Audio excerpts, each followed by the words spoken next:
Bienvenidas, bienvenidos. Welcome everyone to our panel today. We are very excited to have this amazing panel for C-suite executives. And just without any further comment, I'll leave the floor to you, Carlos. Thank you, Fori, and welcome everyone to our fourth session of the Cyber Security Executive Program. We are delighted to have this fantastic panel today where we're going to be talking about the relevance to have the awareness on the cyber security space for C-suite executives. So today we have the fortune to be joined by Juan Manuel Marquez, who is CIO and Strategy Director for Granjas Carroll in Mexico, Patrick Helm, who is the Managing Partner at SIN Ventures, and also we have Carlos Morales, who is Senior Consultant for Security and CSO in Bulletproof Consultants. Also, Mauricio Benavides, CEO of Metabase Q. So today we're going to be discussing the relevance and importance of this critical topic and why it's critical for the C-suite executives to be aware of this matter. So with this, we will be discussing latest trends. What should we be aware around the latest technology updates? What is the role of also the executives around this matter, and understand how to build and reinforce our strategies around the company. So with this introduction, I'll pass it to you, Mauricio, to kick off the discussion today. No, thank you so much, Carlos, and thanks HSBC and Metabase Q for making this possible. We're super excited today. We have an amazing panel. I think one of the struggles or one of the things we think about or talk about in Latin America is how do we need to be prepared for any type of cyber attack? And we have amazing experts today with global mindsets, global operations, some working around the region and from there globally, and others, with an amazing experience throughout global companies. So we're super happy to have this forum. And just to kick it off, I think we'll be having a conversation and some questions and answers just to make sure that as executives, board members, what are the things we need to ask our CISOs, our technology officers, our security teams, what are the biggest challenges and what are the right things to be looking for? No? So with that, I think the first thing that we can get into is what are we seeing, and maybe we can start with you, Patrick, as what are we seeing as the main risk in cybersecurity from global organizations today, looking at your view? I know it's a very broad question, but what would be the first thing that a board member or a CEO should think about on cybersecurity? I'd say the number one issue right now, I wouldn't call it a risk, but it's the one that's most prevalent in the boardroom, is the question around ransomware. It's really, in the last, especially 2 to 3 years, grown absolutely dramatically. It has impacted many organizations in highly, highly visible ways. Here in the United States, we saw the outage of fuel delivery due to the Colonial Pipeline attack that happened. And it's a question that's being asked in all sizes of companies and in all industries. Boards are coming and basically saying, what are we doing to protect against this? Because obviously what these companies were doing that are highly visible in the press hasn't been working. So, regardless of whether that's the number one business risk, it's the number one question that's being asked right now because it's a new and evolving threat. And it's a very sophisticated, profit-driven, in many cases, groups of threat actors, primarily coming out of Eastern Europe. And they're very good at what they do. They're very professional. If you decide to pay the ransom, they have a nice tech support line. They're very professional and they will help you. And it's a very interesting experience. It's paying to get your own data back. No, that's super interesting. And maybe Carlos, you can comment on that one in action. Like, how do you see the board members or the larger institutions across Latin America reacting into these type of things that Patrick is talking about? Yeah, and it's great the point that Patrick pointed out, that ransomware issue right now, it's huge. And we have to keep in mind always that cyber environment, potential business, but also risks. So we are putting all the eggs in the same basket if we don't drive cybersecurity from the design. I mean, this is really important because ransomware, it's out there. It's hitting every company in the world, almost every industry. It's behind ransomware. But it is really important to remember that if we address cybersecurity from the beginning, from the strategy, from our business objectives, we will be able to reduce the possibility by being hacked or being impacted by a ransomware. So there are many things behind, and I think that we should always keep in mind that cybersecurity is beyond technical perspectives.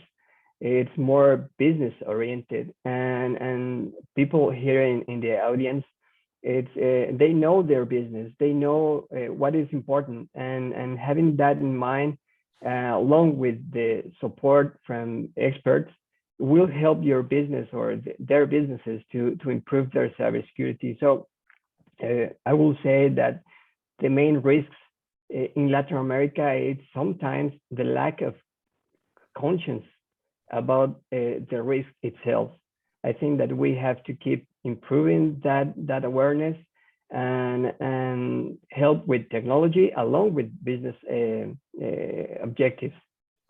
No, and I want to comment on what Carlos said. He said something very important, which is by doing the right things, you can reduce the probability.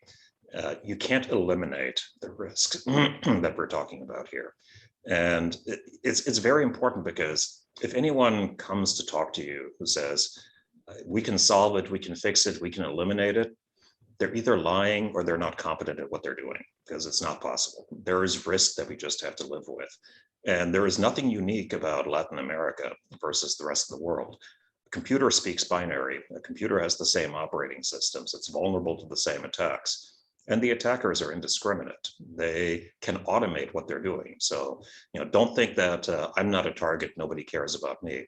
It doesn't matter. If your computer exists on a network, it can be found automatically by the attacker, and they'll automatically take over it and do things to it. So the thinking that you're not a target because you're not interesting or have a big business, that's an illusion. That's a dangerous illusion. Yeah, I guess it's going to happen. So how are you going to get ready and prepare for it to ensure that you're ready and more protected or prepared for when that happens? No? And maybe, Juan, you can talk a little bit about some of the challenges of implementing that as you're running or supervising an operation in 45 countries. How do you push that strategy to ensure that the senior leadership plus the board members take this into action? No? Like, what are some of the lessons learned? How do you push the strategy? What are some of the biggest challenges? Because as Carlos and Patrick were saying, it's going to happen. So we need to think differently now. And from your experience deploying across the globe, different things, processes, people, training, and technologies, what have been some of the learnings, challenges, and all that has helped you push that strategy forward?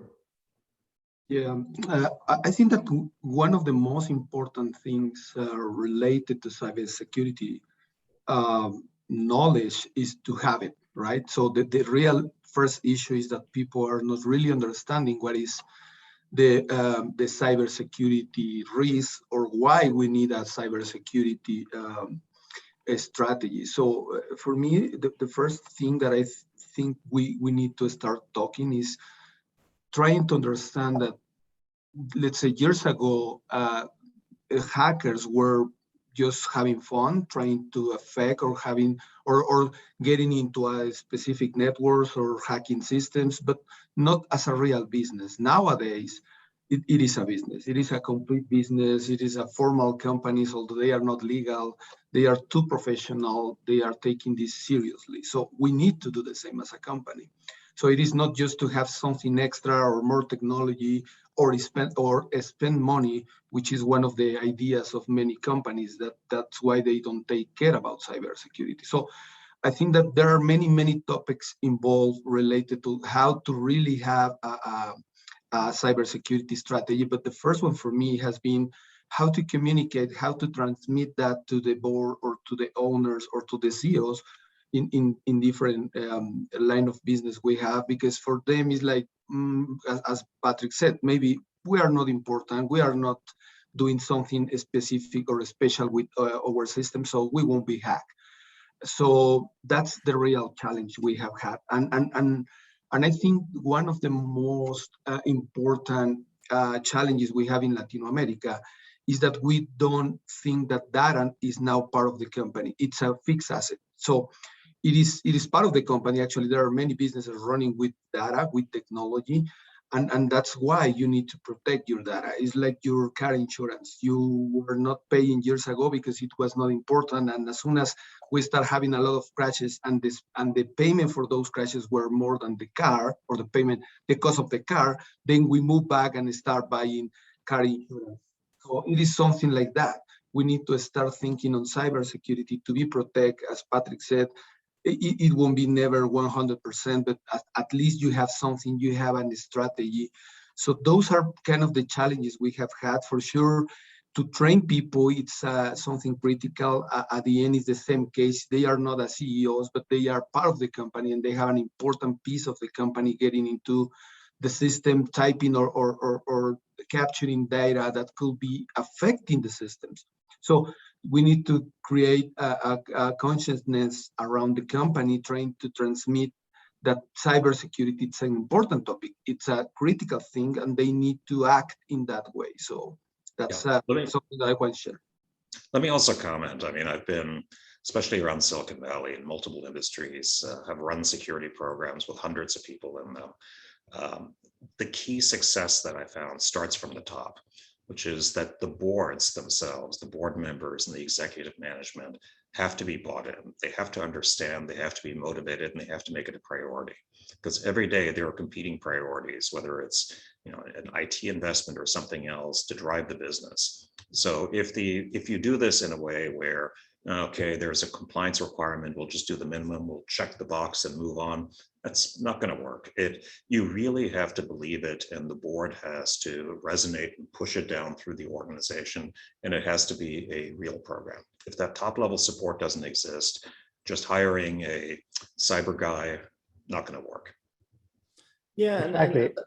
Go ahead, Carlos. And I know I was just going to say that point that both of you mentioned, it's super right. I mean, if the board or the senior management doesn't have that mindset that cybersecurity is important for your organization, the first task for your CISO will be that, actually, to convince you that this is important, and he won't be working on what he should be or she should be doing.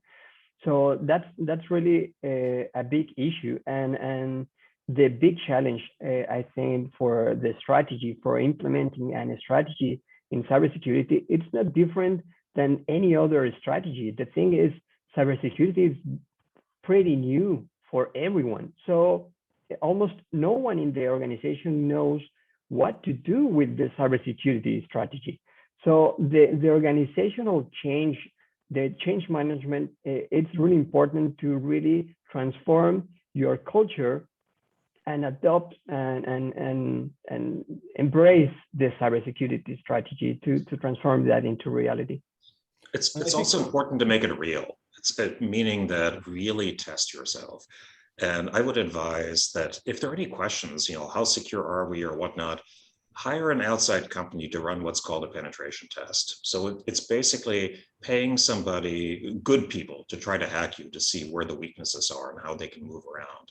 And it's an exercise, and it's extremely powerful. I've seen this many times, changing the mindsets and the belief of the senior leadership of a company. When the report comes in and there's a presentation, they said, here's what we did to get in, and here's what we could have done to your business. And it makes it very tangible, it makes it very real. And it's a good foundation to start building a security program on if you don't have a good one already. And I was going to add into that, Patrick, and ask the three of you, because what we've seen is two things. People being very reactive. So if you get a ransom or you get attacked, then all of a sudden, with no knowledge, it's like, okay, put a lot of money into the equation and everything goes wrong, right? Because it's just, you think because you're going to put money into it, the issue is going to be resolved. And then number two is, we also see that people have been spending money, but they don't see the results, and probably goes back to the lack of talent. So from the three of you guys' perspective, from a board perspective, how do I see if I have the right plan in place? How should I be thinking about slowly moving up the chain? Because it's very difficult to go from 0 to 100. So what are the right things? No, because people can get scared. You know, it's like all of a sudden you bring a budget and it's like, oh, now you got to put 5% of your revenues into cybersecurity. Why? And then they put it in and they don't see the results. So what are some of the lessons learned, or some of the tips that board members and senior level executives should be thinking about to ensure that they're going in the right direction with the money wise, with the talent wise, and all that? I don't know who would like to start with that. Because I'll start. I mean, it starts by asking questions. Okay, the management will do what the board asks. It starts by asking the right questions. Where are we? What's our progress? How much money are we spending? Do we have the right resources? Do we know what our risks actually are? Have you gone through the exercise as the management team with technology, figured out those risks, et cetera? It absolutely has to start there. And then it's like, I would say, aligned. The question around measurement is there are a number of frameworks available nowadays that are, well accepted, well documented. There's the ISO 27000 series of standards, as well as the NIST 800 series. So there are frameworks available. So the question of measuring a program, you measure against one of those frameworks that are already available, that are broadly accepted. And again, this is something you ask your security leader or consultant. In some cases, you can say, come in as consultants and assess our program according to one of these frameworks. And then we do incremental reporting at the board level every quarter to really understand how are we improving against that, and where we need to invest, and how are we prioritizing. I will build on top of that, that if this is their first security program, start by the beginning.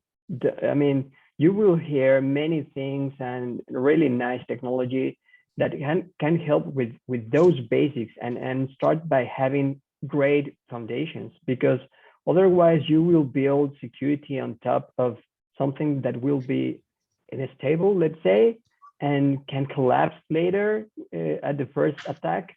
So start with the basics, and then you will build on top of that, and you will have the right foundations. I think that something important here is that normally when we talk about the investment that is money at the end, and you don't have a result, which is just to be protected, I think it's complicated. At the end, if I will be one of the CEOs or the investors, I will be always asking, what am I getting if I put that money? So I think the question, Mauricio, it's very important because at the end we need to, or technological guys need to start thinking on how to transmit what is happening with that investment, why you need it, and how it's gonna give you something. So I have one experience that I would like to share with you, because I was trying to implement technology that helps with cybersecurity, because we were receiving some threats constantly, and we start having some issues. So it was not easy to convince the CEO, and it was too complicated. So what I started doing was we bought a software that was just simulating attacks with different kind of attacks. And then one of the attacks was to this guy, to the CEO. So he received an email, and he accepted the email, and he was transferring something. So without knowing that was not true. So when we received that, you can imagine, I was so happy that he was one of the lucky guys that received the lottery. So for me, it was like, perfect. I have my ticket now to get the lottery. So then I came back to this guy and I said, well, I was trying to transmit to everybody, to the board and to you, that we really need to have something in place. But you were saying, no, but that's a lot of money and that's not needed. We are not hacking or in a real risk, because our data is not so important. So guess what? You just approved this. And I was explaining to everybody, and he was in shock. He was like, how that happened? So I start explaining the tool that we bought, which is not something actually expensive, but it is just, let's say, a robot sending different threads, trying to train people. And then with that, I start receiving some money to implement technology. But then the second phase, which was something I think important, is that I start creating KPIs to show everybody, not to us, because as Carlos said, this is not a technological thing. Cybersecurity is more a company strategy than a technological strategy. So we need to have the vehicle ready to use, ready to be implemented, but it is not an IT strategy. So it must come from a company, because you're trying to protect your data, and the data belongs to the company. So we create those KPIs, and we started showing in a big monitors to everybody what was happening. So we start having about 20,000 threads per month in those KPIs, with a beautiful maps, with beautiful red buttons saying, hey, this is happening. So then the board or the directors were paying attention to that, and they start giving not just the money. At the end, you need the time, you need the people, you need to get them involved to get very, very good strategies. Actually, our security chief director, which is not an IT, it's a security for the entire company, is now using the cyber security strategy part of their agendas. Because he started putting all together, right? The strategy for a security standpoint of people, let's say, and then the cybersecurity for data. So there's one example that I wanted to share with you. No, and I think it's great, because with action, that's exactly how, then consequences happen, and people start acting. And I think another interesting thing is we keep hearing that security or cybersecurity should be part of the culture in the companies. So what is the experience that you've had, and what are some of the best practices to drive that? No, because one thing is saying, yes, we need to do cybersecurity, and the other thing is to really live it within the company, no? So what are some of the best practices for these executives, not to only say it, but to actually do it and practice it? Do it and practice it. So definitely don't be the person that is the exception to the rule. Everybody has to use two-factor except for me, because I'm too important, or whatever it may be. So executives have to be the ones that are modeling behavior for the rest of the organization. And clearly it comes from the very beginning, onboarding a new employee, training sessions. That executive needs to be there or on video, basically saying, this is one of the key, top 10 values of the company, or whatever it may be. It is extremely important to have the executives engaged to basically set the tone for the rest of the organization. And once you have somebody in place, or once the organization is in place, you need to reinforce it as well. It can't just be a one-time thing, or annual training doesn't really do anything. So I think Juan mentioned earlier around a phishing training where the email was sent out. We do that on a monthly basis. That's no problem. It's like we have a new message and we try to get people to click on it. We track the metrics by department, by leader, by individual. And if, it's like, generally we try to be positive and reinforce. Every now and then you'll find some really dumb people in the organization that just need to go as well, when they keep clicking on things. So it gives you insights into your organization. And not just phishing, there are other tests you can continuously run against the organization. Because it's more fun to disagree when panelists disagree, I'm going to disagree a little bit with Juan when he said it's not a technical challenge. And he's correct with the program level view. You have to have a proper program, but it's also a deeply technical field when you look at what does it take to assess security, the team, the talent you need to have. I've seen companies that have had what appears to be very comprehensive programs, but they were run by bureaucrats and they didn't have the core deep technical talent. So their ability to execute, to get things done, to really deeply understand how to protect the technology was missing. So I'm not saying that the programmatic level isn't important. I'm just saying you have to have the right blend of skill sets. And there is a deep technical challenge here as well. And it's not just something where the security team can solve the problems. It does require collaboration with the IT teams, with the development teams, with the technology organizations. You need to have a comprehensive strategy that doesn't make security the Band-Aid at the end to fix the problem. It has to be built in. Absolutely, Great. absolutely, yeah, and I think that it is like the strategy, let's say, comes from the company, but at the end, execution goes down up from the technological guys. And that's another important topic. Before I tell you something about the question, Mau, I think that something that we're suffering in Latin America is the lack of knowledge related to these topics in the technical side. I think that we need to continue preparing and training people in the technical side to have the correct answers, to put in place the correct solutions. I have been exposed to different scenarios where I think it's not easy to find people with the correct knowledge. So I think that that's an absolutely good point, Patrick, and very important if we talk in the technical side and we have a challenge. So I think that hackers are getting more professional than the teams that are trying to solve or fix the issues. They are really investing, and we have just few people, not just companies, people like you sharing your knowledge, training people. So I think that we need to do something bigger in order to increase that knowledge. And what I wanted to say about how we really can ensure that the company takes this seriously. I think that other experience that I can share with you is that from IT saying or showing or talking about cybersecurity was not working in a company that I was working for. So it was too complicated. We were communicating, we were trying to have people train and things like that, and they were not really paying attention. It was not really important. So what I did, I have like a joint venture with HR, and they start having the trainings obligatory for employees. So first we start training people managed by HR. We trained HR, and they were managing that. So they were forcing and publishing obligatory training to the employees in order to transmit, but it was not really working either.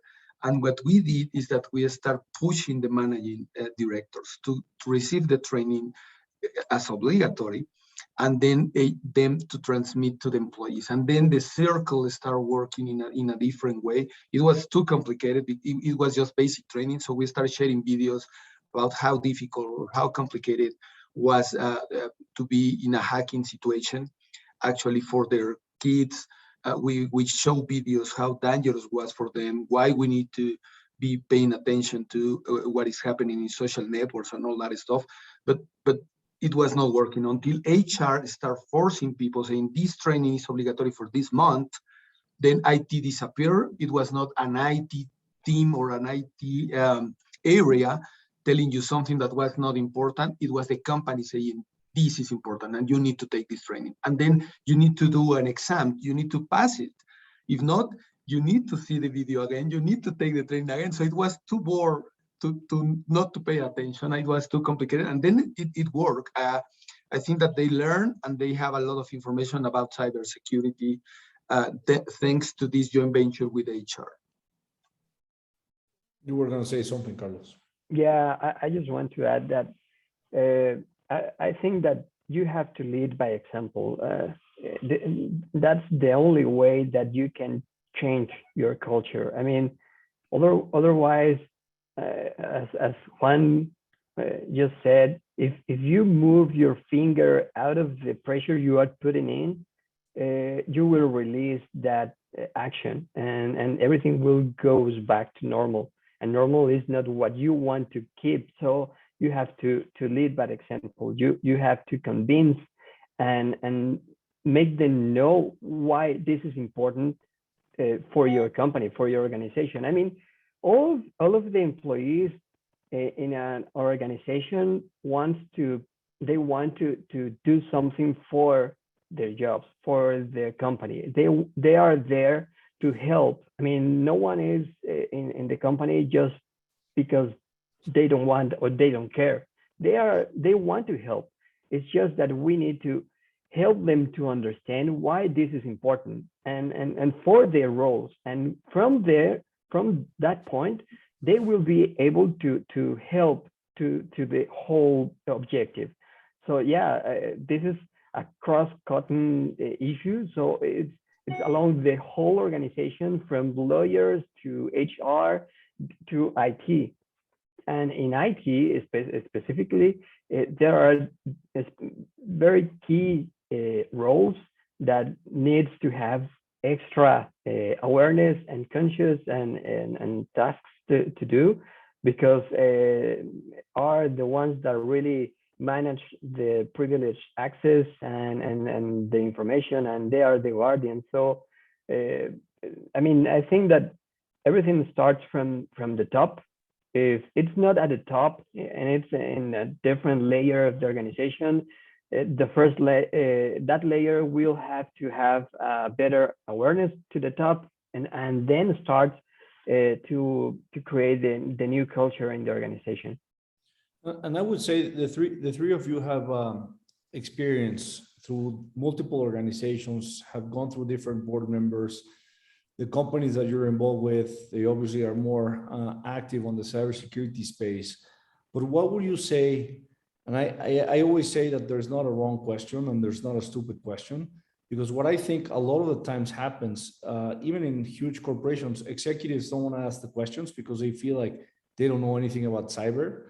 Or on the other end, the CISOs, which are new into this type of roles with not too many years of experience, they don't know how to say no, or they don't like to come across that they don't know.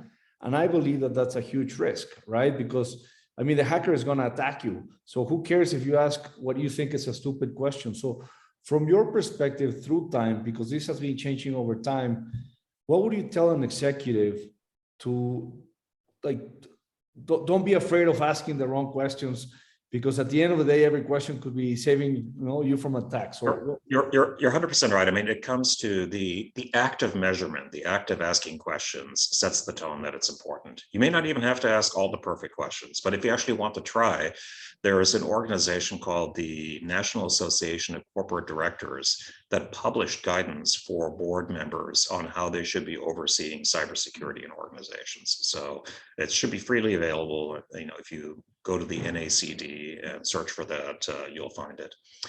So it's like it's just ask the questions, be engaged.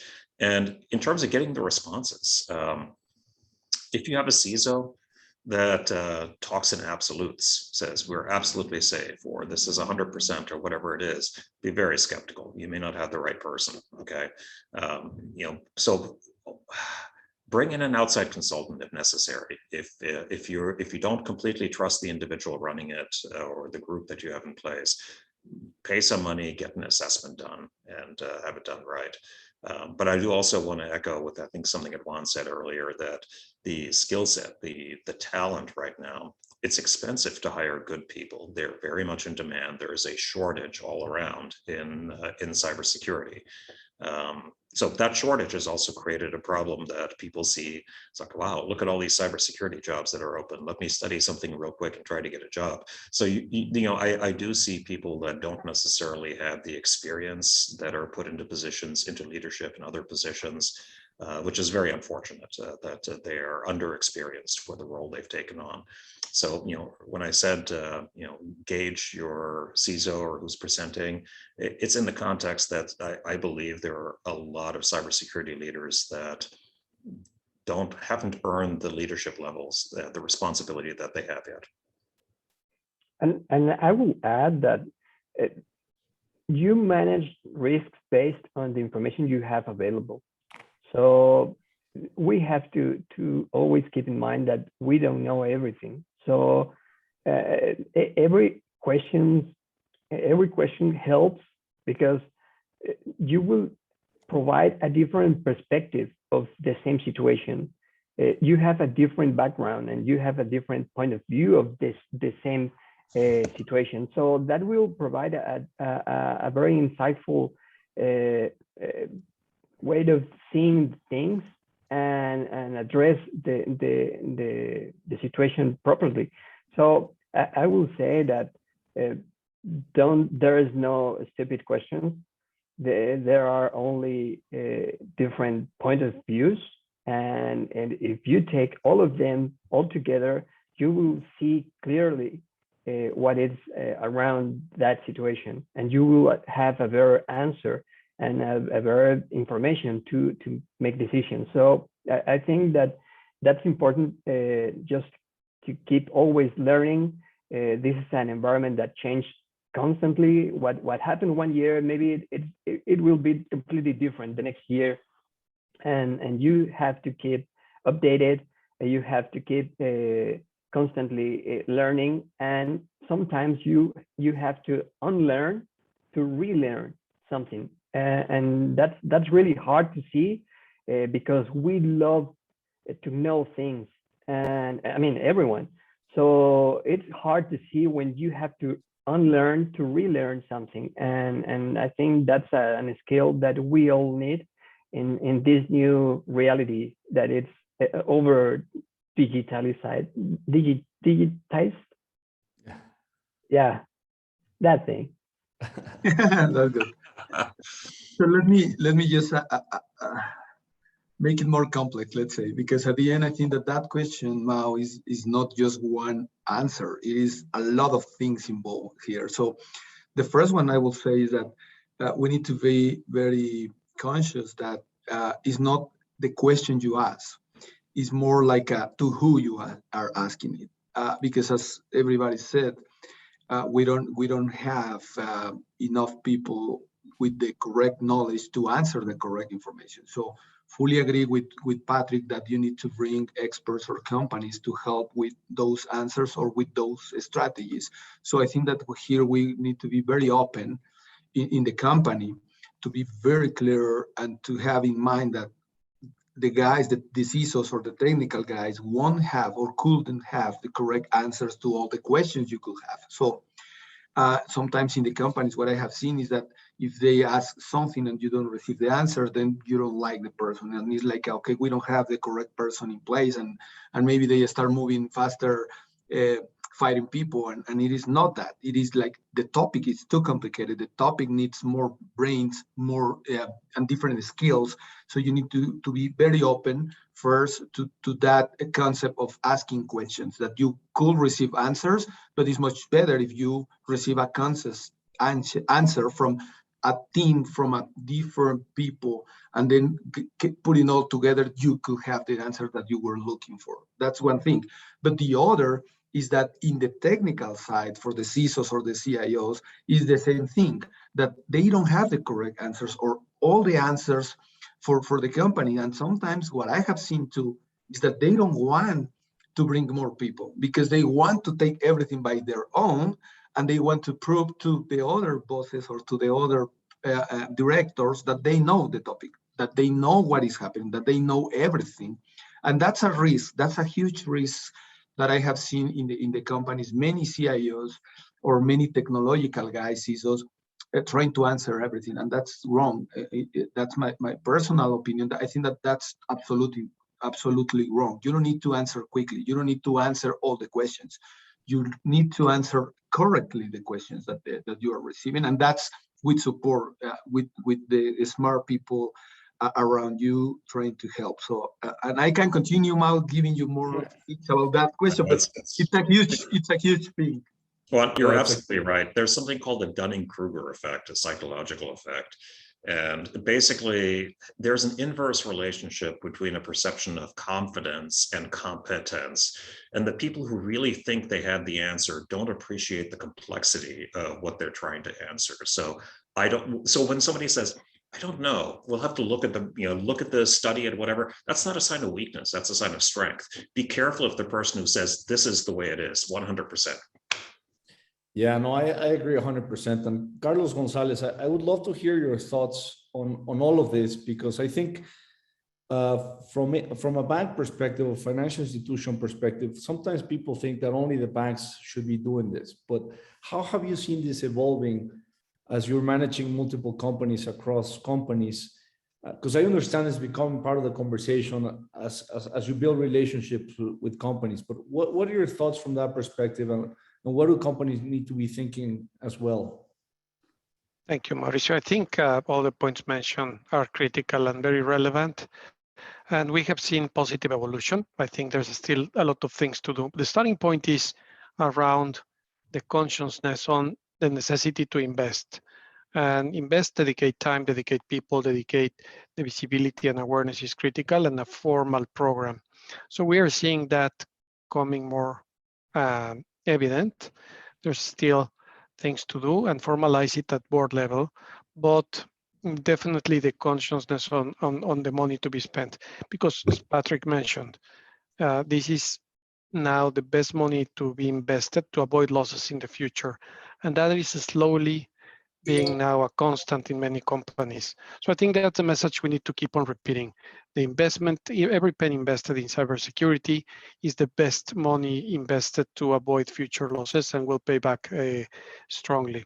So I think there's positive evolution, Mauricio, and we all need to enhance and reinforce that message.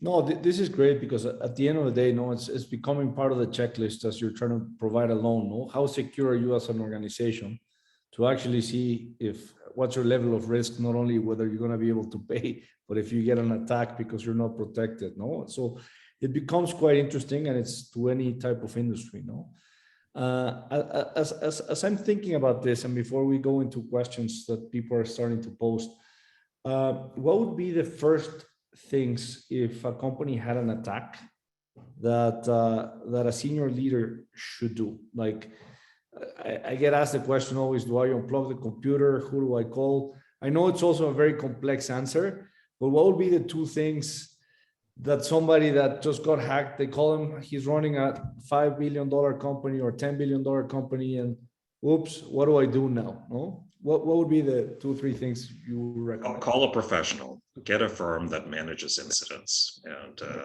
if you don't have a large team that's done this before, get a professional in. Work with your law firm and hire a consulting company. If you're very large companies like Mandiant are globally known for providing incident response service. If you're a smaller company, there are regional players. We use a company called Mitiga out of Israel that helps out. There are many companies that specialize in incident response. They have the processes, they have the tools, they have the connections to the experts. They can negotiate with criminals if that's what you have to do. So it's don't try to manage it yourself, is my advice, unless you are a very large organization that has the right skill sets. Yeah, absolutely agree. And I will not tell you the name of the company, but I have a very close friend that was working in a company that was recently hacked. And we were talking about what happened in this process. And the biggest issue was not to be hacked. The biggest issue was that as soon as they were hacked, a person called IT, and then the support team were receiving the call. And instead of knowing what to do, they start asking questions to the user, spending time, wasting time. And they were trying to investigate, and they said, well, this is in our SLA, this is not a critical ticket, so it will take like 24 hours. And after that, the complete company was hacked. So it's a complete story of, yes, they were hacked for sure, something is wrong, and they are still investigating what happened internally with the technology they have in place, but the processes to act were not in place. So they didn't know how to act. And I think absolutely right, Patrick. You need to call the expert. And your IT guys normally are not the experts, but they will tell you what to do if you really have in place a real DRP or BCP that tells you what to do in order when you receive a thing like that. So if you call the IT, they say, well, unplug your computer, as you said, Ma, or do this or do that. I don't know. They need to have the steps in place before trying to do something. I think that time with these kind of things, it's very dangerous, very complicated. So I think that calling an expert will be a fully agreement between us.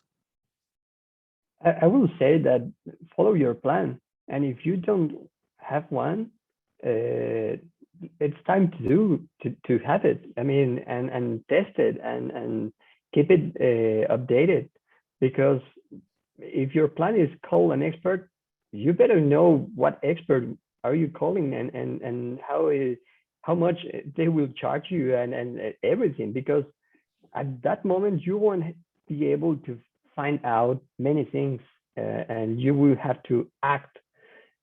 So think about if you have a plan and how good is that plan. I mean, General Patton said that the plan is vital, but it's pointless when you are going out there. So it's better you have one, because it will save time, and people will know what to do at that moment. I mean, people, not only IT, but HR, but lawyers, but security, physical security.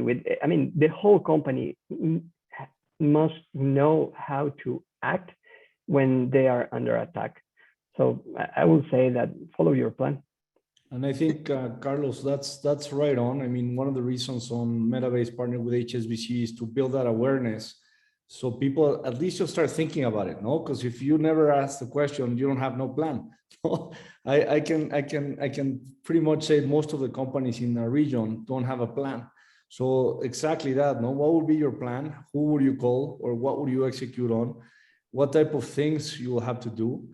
But yeah, it's an interesting thing, and this is why I like these type of conversations, because it makes people think at least what they need to start doing, no? So good points. And you know that sorry, just adding something quickly.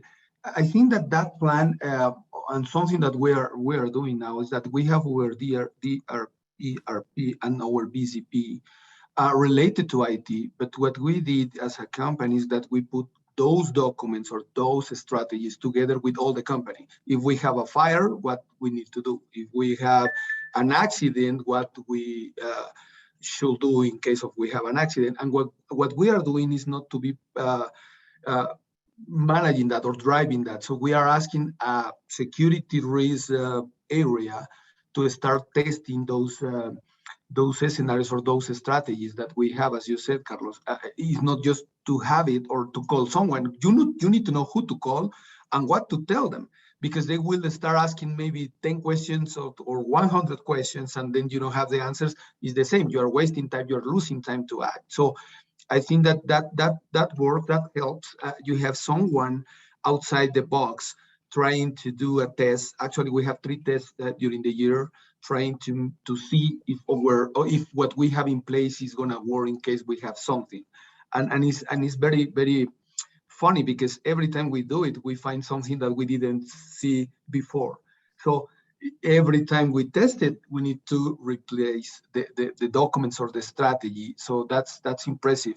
At the end, some things happen during the time that you need to be reacting, relearning, as you said, and redoing all the documents or the strategies you have in place. Well, that's perfect. And then let me jump into a few questions. And here I think some of you on the execution piece, and then Carlos Gonzalez, you might also be interested in this one. But one of the questions is, what are some of the questions that treasurers should ask, given that part of the corporate treasury cyber risk is partnering with the banks? So what from the Treasury office people need to think about in terms of cybersecurity as they're partnering with the banks? I don't know, Carlos, if you want to take that one first. Yeah, no, absolutely. And definitely that is a change in the things that you are asking your financial partners. First thing you need to know is what is their investment program in cybersecurity activities. And I think we all agree that the level of investment is correlated to the level of protection that you will get and the level of potential mitigation. So knowing that from your financial partners is critical nowadays. And the question is to have as much information as you can from what is the bank or the financial institution doing around protecting the perimeter, protecting your information, the amount of investment for the digital platforms, the type of surveillance they have, and all of those things you need to be aware. It's not more about the price that you are charging for a payment or something. It's about how much money you are putting forward to protect your customers. So definitely that is the first page of any RFP nowadays, and something you need to be aware on your perimeter of financial partners. It's, you know, the example of how well protected you are is related as well as how well protected is your ecosystem and your suppliers and partners. Perfect, thank you. I think another question that is interesting is, as people are thinking of building their red team, blue team, what are some of the good practices that you may suggest in doing it? This is a little more technical, or goes a little bit more on the tactical piece. But I don't know if high level somebody wants to mention something around that. So, red team is a term for an offensive function. They simulate the hackers and they try to test your organization, whereas the blue team's job is to detect and block them. So you basically have technical experts that are playing a game, and then they learn from each other. They understand what worked, where were they detected, where did they get in? And it's really an advanced function. It's for mid to large sized companies where I would say your program maturity, you've already done most of the basics. This is a great evolutionary step if you can afford it. Most companies are too small to hire these teams. You have to hire a very high quality skill set of individual as well. So for those companies, they would rely on consultants or outsourcers to provide this type of ongoing testing, plus automated tools that are out there. Perfect. No, I think it's interesting. The other thing, I mean, there's a few things I'll just start asking. Anybody can start answering. But one of the things is, how can you tell if this? It's an interesting question, but it's how can you differentiate a humble, honest CISO from an honest, ignorant one? And I think Juan, you mentioned something a little bit, but we'd love to hear your comments. Like if somebody always tells you that they know the answer immediately, in cybersecurity, it's almost impossible. But I'll let you guys talk about that. Absolutely, that's a tough question because at the end, I think that let's say, although it is not correct, let me try to put all the ideas in order. But it is a known topic, let's say, for many people. For many people, it's amazing the way it is growing, the way it is moving. So that's why it is not easy to find someone that has all the knowledge about the topics. So plus, or if you compare versus the ignorance, if you permit me the word, of many of us that we don't have the knowledge. So having that combination is too complicated because everything that a guy can answer, the other will think that is true. So that's the huge risk we have. So I think that it's not easy to answer, Mao, how we can see if it is honest or not honest. I think that it's much better if we start thinking if the person is professional or ethical, because he will be answering something that could bring a amazing or huge issue for a company or for a person. So imagine a guy telling you, let's say not in a company, in your family, telling you that it doesn't matter if your daughter is opening all the social networks and if she start sharing pictures to everybody. So I'm putting in a huge risk your family, your daughter, just because maybe I don't care or I'm not professional. So you need to be very ethical and professional, take it too serious. And then I think that that could be answering some of the answer or a few things of the answer you have. It's too complicated for me to tell you, but I think that the issue we have is more related to the combination of people not knowing about the topic and people trying to answer all the things because they are part of the technological thing. So I think that this is an specialist area for IT now that is not comparable with a software engineer or an infrastructure engineer. It is more than that because it is fully connected with the company and with other things that are related not to technological things. So you're managing data. As we can see, the companies now are growing the data, growing the way they are working. So that's why the risk is huge. So I think that now the big change we have is that in a few years ago, companies were not really driving their business with data. And when I say data, it's just trying to put all together systems and all that stuff, right? But at the end, they were not really doing that. Now they are. So it's like building something. It's part of the fixed asset, as I said, and that's why things are getting worse or getting more complicated. So bringing ethical and professional guys will be, I think, the best way to do it. So I don't know if I was too complicated with the answers, Mau, No, but I think it's fine, but I was going scheming because we don't have too much time, but there's the target hack, no? I think somebody was referring to like, should we be like worried or consider about third-party vendors, or if we're protected internally? I know it's also a big question, but in the few minutes that we have left, maybe we can summarize that. Should we be concerned about our vendors, our providers, our suppliers? Should we be concerned about third-party risks? Yes, and it's incredibly complicated if you want to do it right. And nobody has a comprehensive answer yet. Everything is interconnected. You just have to accept some of that risk. But programmatically, I think as Carlos mentioned, as part of your program, cybersecurity program, there needs to be a section on third-party risk management. I don't know, Part of Carlos, it, I would you wanted say, to add goes to anything? assessing your vendors as well before you allow them access to anything, which is very important, but can also be costly. I think that you can help the cybersecurity ecosystem by asking those questions about cybersecurity to your providers. You will push them, if they are not there, to think about cybersecurity, and that will help the whole ecosystem in the end. Yeah. Okay. No, this is great. I mean, I think we're running out of time. I don't know if anybody Mauricio? Yes. I want to say there is one question that was asked, which I think is incredibly important. I want to look at it quick. It's like, what's the best structure or dynamic between IT and cybersecurity teams? So it's actually very important. Rarely is the best structure that security works for the CIO or for the IT organization.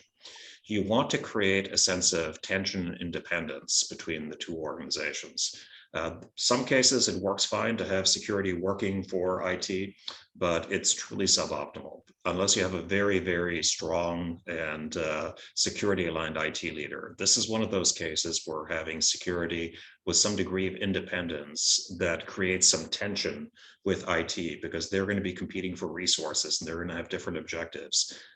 It's a good outcome to basically have it be independent in most cases. No, and that's the biggest struggle. I agree with you, Patrick, because as you're trying to deploy and execute, those are the biggest challenges. No, you're trying to deploy something or you're trying to put a process in place, and the politics always play a big a big term. But I don't know if anybody has final comments, thoughts before we. I think that I was reading all the questions. So sorry if we could not answer all of them. I think that all of them are very interesting, Mau. And I don't know if you want us to answer. I will be happy to answer those maybe by email or something. Yeah, what I was gonna do is we're gonna keep the questions and we'll send out the answers, because they're very. I mean, again, it's awareness, so we'll circulate some to you to see how you would like to answer those ones, and we'll send it across to the participants. Yeah. But Carlos, you were gonna say something. I just want to thank for the opportunity to share some thoughts. I think this is great. I hope more companies do something similar and learn from your experience and your exercise. Thank you. No, thank you to all of you. I mean, I think it's a very critical topic across the region. I think it doesn't matter whether you're sitting in one place or the other. The attackers are well coordinated, and we need to all be prepared. So we're going to take this into consideration.